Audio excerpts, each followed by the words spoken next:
I was making a beat the other day and it happened again. I had this simple yet interesting pad loop, but anything that I added to it just didn't quite feel right. First, I tried to layer a pluck sound over it.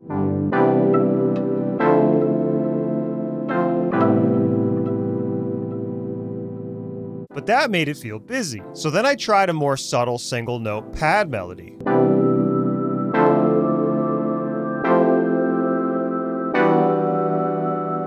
But that didn't seem any better. I wasn't going for a three-peat, so I switched it up altogether and went to program some drums. But even those didn't seem to fit like I wanted them to. I didn't want to admit it, but I was stuck. I wondered, should I just close this session and let it rot on my hard drive with the other unfinished ideas I've been accumulating over the years? But then I thought of something even crazier to try first. It wasn't to load up another sound, it wasn't to look up a new music theory concept I'll never remember, and it wasn't to watch a video from another successful producer who inspires me. It was something the internet says is much, much worse. AI stem generation. I'm talking about using AI to create and discover new sounds and musical ideas that you can then add to your songs. But before you click away, hear me out because the tool I use for this is different and I'm going to show you how. But first, let me show you what I did with it. I started by uploading my pad into it to give it some context on what I'm working on. Then I went looking for some quick inspo by scrolling through its guitar presets first. I decided to click on New Disco because it seemed like the opposite of my pad loop, and I'm no stranger to unlikely combinations working. Chicago mix, anyone? As it generated this first stem, I said a quick prayer to the producer gods, hoping they would bless me with a dope sound.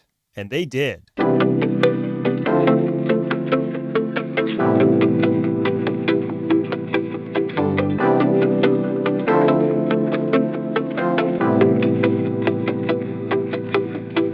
Since I don't know how to play guitar, this was a sound that I never could have created on my own. And do I dare say that the rhythm it created inspired me? I couldn't afford to waste any time. There was still so much to do. I needed to add some drums, maybe some percussion. I navigated to the drums menu, but instead of using a preset again, I clicked onto the custom menu so I could give the AI more direction. Starting with uploading a drum loop I made years ago as a reference, just to give it a hint on what to do with the programming and style. And then I added a text prompt which said, open arena-style drums with lots of space between hits. With these two pieces of context in place, the AI generated this drum loop.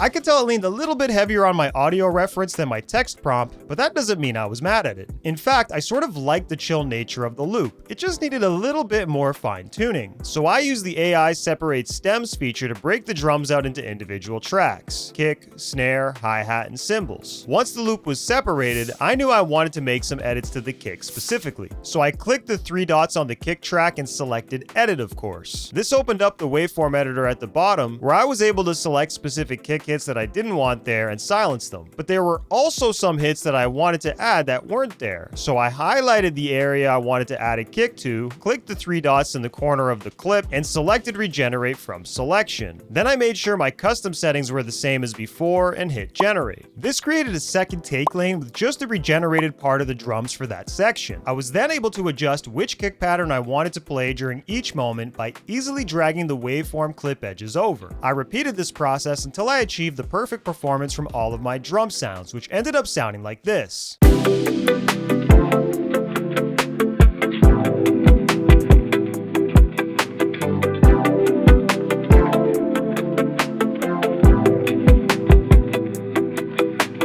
Now this was really coming along, but we needed one more element to connect the groove to the melody, and nothing glues a track together like a solid bass line. Now at this point I could have gone back to the AI to put one together, but it had already done its job of getting me unstuck, and now I had a clear idea of where to take the track next. So I exported the new stems into my DAW and then laid down a synth bass line. And while I was at it, I layered another steady hi-hat and an open hi-hat to further accent the rhythm. But once I arranged everything and gave it a light mix, a beat that I almost gave up on became this.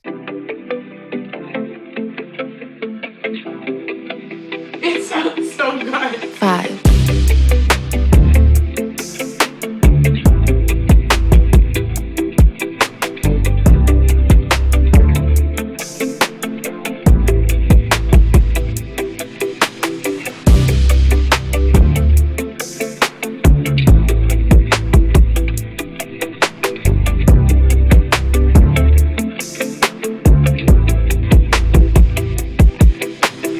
So to make all of this happen, I used AI Studio from Moises. This just launched in a beta state right now, so if you use it for yourself, just keep in mind that it's still evolving and being improved upon. But from here on out, I'm going to show you how to use it to get unstuck and help you finish more beats step by step. I'll also overview why it's different from other AI tools out there, because it's definitely not what you think. And right from the beginning of this whole process, you should have noticed a key difference. AI Studio uses context awareness. That means it requires you to upload some audio into it first so that it has some context on the track you're working on, just like the pad that I had at the start of this video. In other words, you're not going to use AI Studio to start a track from silence, but rather build on top of something you've already started. In that way, it's more like a co-producer or musician you're collaborating with who understands your song and what's being played, but without you needing to explain it. Now, what you upload at the start is actually important, and Moises suggests that you lead with harmony rather than melody or rhythm. In other words, it's better to start by uploading a track that's more of a straightforward chord progression rather than a busy melody line or a drum loop that has no harmonic content at all. It's also better to start with something that's isolated rather than one that's layered and blended with other elements, like a final mix, for example. So in my case, to kick off this example, I'm going to upload a brass pad that I made in 2015, which is a simple, straightforward chord progression, which sounds like this.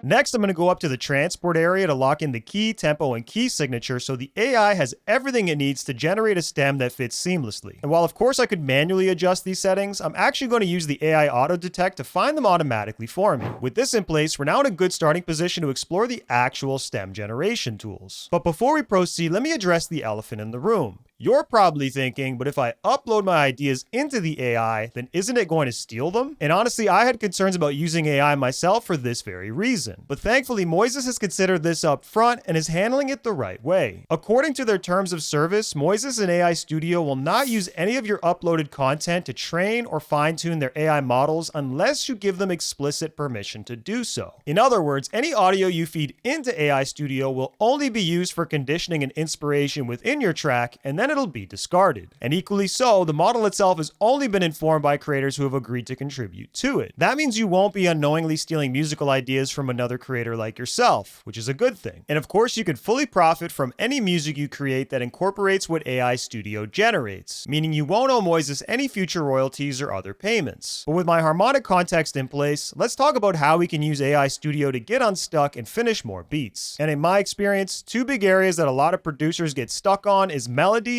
and rhythm. They don't know what notes to play or what melodic sound complements a track, or they don't know how to create an interesting rhythm with drums and bass. And as I've learned, AI Studio can help provide some inspiration and direction with both, especially if your creativity isn't working as effectively as you'd like. So we'll start by opening the stem generation tools by clicking on the diamond looking icon located on the right side of the interface. You can see this menu gives you a few options in terms of what sounds it could generate, including drums, bass, and guitar, as well as an others menu which features string and keyboard options at this time. Now I want to add a guitar to this track first because I had a lot of success with it on the past beat. But this time, let's try creating one using another stem generation method, being AI match, which can also be found under the presets menu. This means the AI is going to use its own judgment to determine what sounds best based on the context we've already fed into it. And this is especially helpful if you have no idea what you want to do and just need some quick inspo. So let's select it, press generate, and see what it decides to do.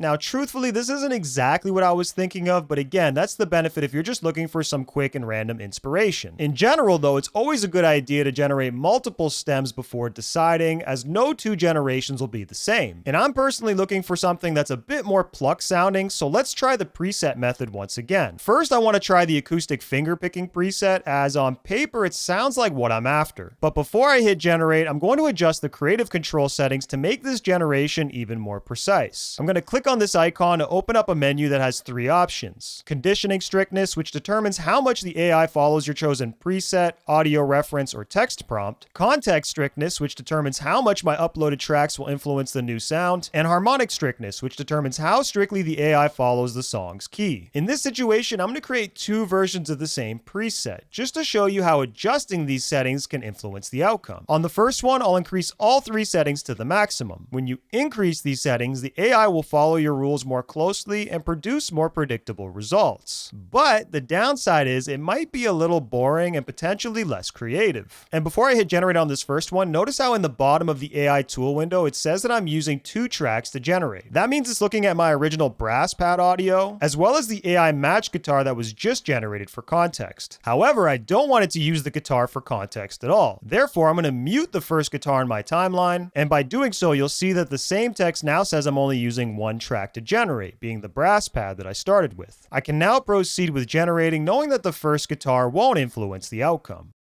With the first guitar now generated, I'll quickly generate a second one with the same preset, but this time I'm going to set the creative control settings to the minimum. With these lower settings, the AI gets more creative freedom to be adventurous and surprising.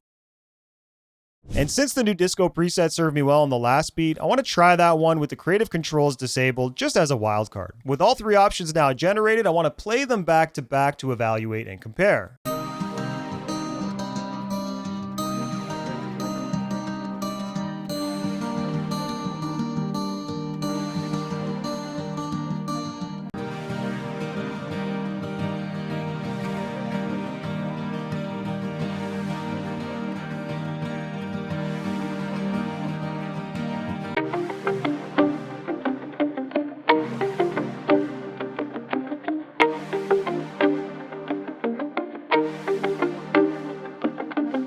So between the 3 of them, I genuinely prefer the new disco guitar sound. It has a more uplifting, up-tempo groove and feel, while the other 2 guitars are a little bit more somber and just not as fitting. However, the new disco guitar isn't exactly where I want it just yet either, although it's close. Let's focus on this part specifically.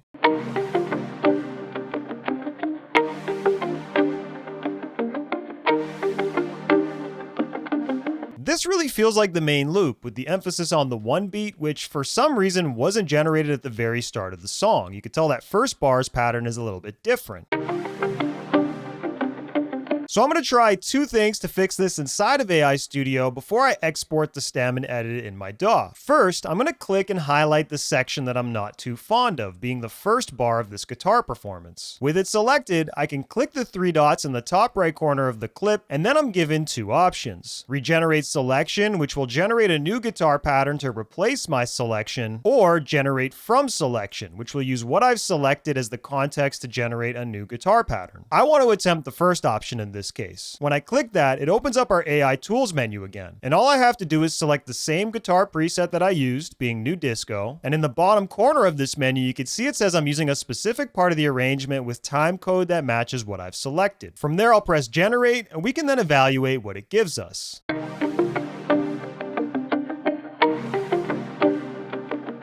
Alright, it's not quite there yet, so I want to repeat this process until I get something that's actually usable.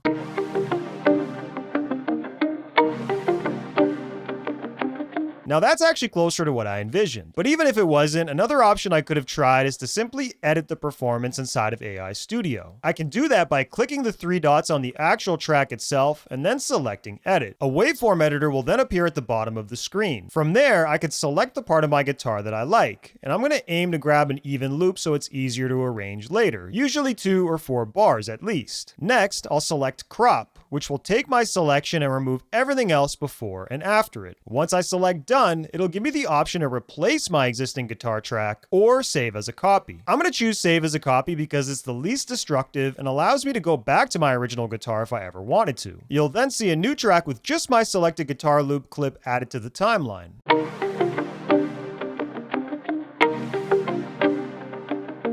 And of course you can see this isn't arranged, it's literally just a loop at the beginning. So this is where I typically export the stem itself by clicking the 3 dots on my track and selecting export. The export menu will then pop up on the side, and I'll choose my preferred sample rate and file type, usually being 48K and WAV. Now if you've generated multiple tracks and you want to export them all, you can hit the download button in the top right corner, and once again select your sample rate and file type, as well as the tracks option instead of the mix to get the individual track outs. From there I can manually sequence the guitar guitar in my DAW and build upon the beat in general since I'm more comfortable in that environment. Afterward, I can always re-import any files from my DAW back into my AI Studio session and continue building on it with the AI. In fact, this is what I usually do, a little bit of a back and forth between AI Studio and my DAW, treating it as if it was a collaborator I turn to generate new ideas and get me unstuck at various points throughout my creative process, rather than a DAW in and of itself, although you can obviously use it for that too. And everything I just showed you can equally be applied to drums as well. So let's explore that quickly before we wrap things up. With our AI Tools menu open once again, we're going to navigate to the Drums tab, but instead of using a preset, we're going to hit the Custom tab instead, where we can find another method to generate stems, uploading a reference track and providing a text prompt. You can use them both individually, but combining them tends to lead to better results. With this track in mind so far, I'm picturing a 4 on the floor, almost reggaeton style rhythm. And coincidentally, I do have a drum loop I put together a while back that has the general groove I'm imagining, which sounds like this.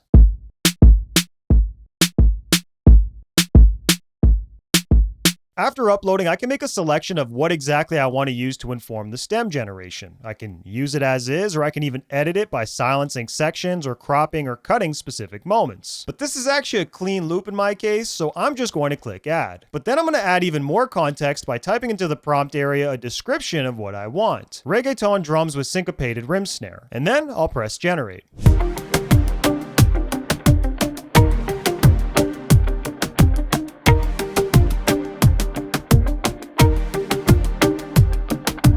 And now you get to see what happens when you give the AI a lot of context. It delivers. And to be honest, I'm still not 100% sold on this loop as is, but I think the general idea is there, and I can now break it apart and make finer decisions. But as you can tell, it's generated a single waveform, not individual stems like kick, snare, hi-hat, and so on. But if I click on the 3 dots on the track like we did earlier, I can select separate stems, and then I can either have the AI automatically detect how to separate and organize them, or I could choose how I want them separated manually. I'm going to do the latter, and then I'll click separate stems. And now I have the ability to control what is part of the loop on a micro level, such as muting or deleting entire elements that I don't want there at all, but then I can also go into each individual stem and edit them or even regenerate them so they have a completely different pattern. And if I want, I can even export each stem and then program and layer some of my own in my DAW. There's honestly a lot of possibilities, and I'm just scratching the surface here, but you should try it for yourself. Find an old loop or a lead from a track that you never finished, upload it into AI Studio to give it some context, mess around with the different sounds and stem generation methods, export tracks that you like and import them into your DAW, add your own effects, tweak settings, and just keep being creative. But the key is to use the AI and not let it use you. You might just end up creating something dope.